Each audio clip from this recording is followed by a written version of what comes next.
Hello, beloved of the Lord. This is Bev Potter. It's November 15th, 2018. I want to quickly bring you a word that I got yesterday morning. It was interesting because it came to me as I was just waking up. And when I first received it, I thought it was a verse, and I thought I better write it down so I can look it up later. But then when I was fully awake, I realized that it wasn't a verse. But I believe that it was a word from the Lord, so I would like to share that with you. And what he said was, "Wait while I destroy this city from among you. Wait while I destroy this city from among you." So I believe the Lord is referring to the time that we're in right now and the process that we're going through. I felt to look up destroy and city. That led me to Ezekiel, which I spent some time in yesterday, and I just felt a profound sense of the weightiness and seriousness of the time that we're in right now.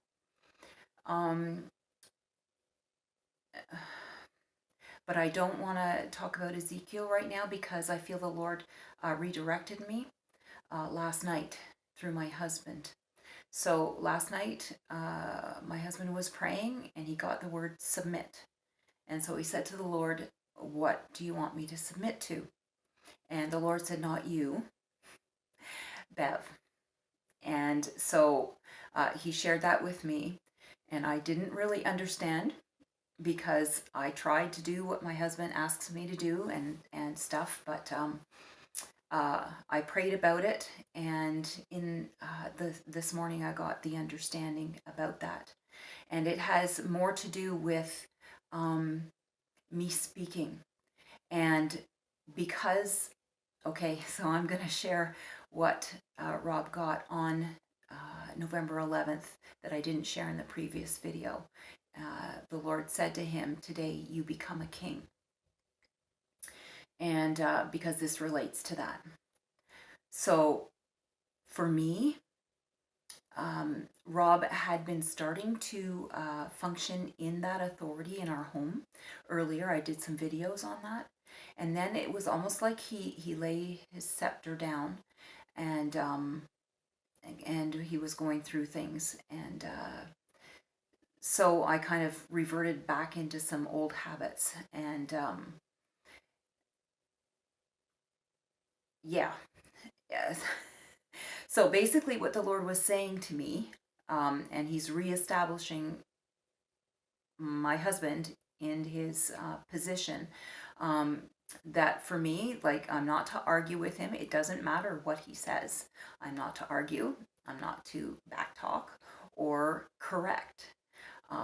Even if he says something that I don't think is right, or even if he says something insulting towards himself, it's not for me to correct him. It's not my place. And I understand what the Lord is saying is that it's not my place. I need to be submitted. And so when, okay, I'll give you an example for this morning. You know, he said something negative about himself because I had told him. He was kind of testing me, I guess. I had told him what the Lord had shown me, and he said something bad about himself. And I just, I just felt the pain of it. And then he apologized. He said, "I'm sorry, I was just kind of teasing you, but I'm learning." But the point is, when I feel grieved or something, I just need to get down on my knees and pray. That's my place, submit and pray. Okay, so and then later this morning, concerning that word, "Wait while I destroy this city from among you," I was thinking, well, what city do you mean, Lord?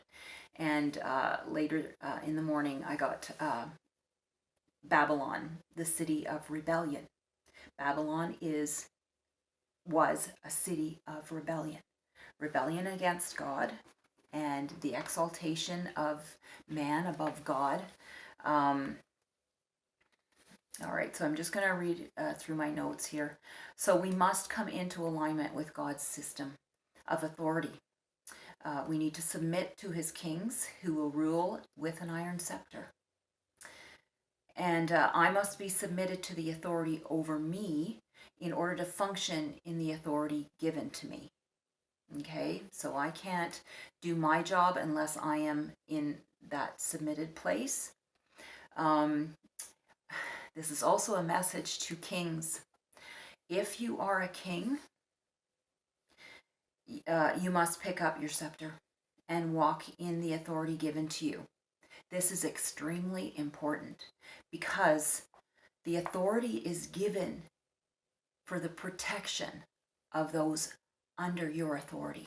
You must step into your authority in order to protect those entrusted to you. Okay, it's very important. I believe it will begin in families. That's how God's doing it with us. So wives submit to their husbands and children, and the wives teach the children submission, right? So these kings, I want to go back to them. When I was talking about the kings too, I got captains of tens, hundreds, and thousands. And that, of course, is from Deuteronomy 1:15. I'll just read that verse quickly. So I took the leading men of your tribes, wise and respected men, and appointed them to have authority over you as commanders of thousands, of hundreds, of fifties, of tens, and as tribal officials. Okay, so this is a kingdom thing.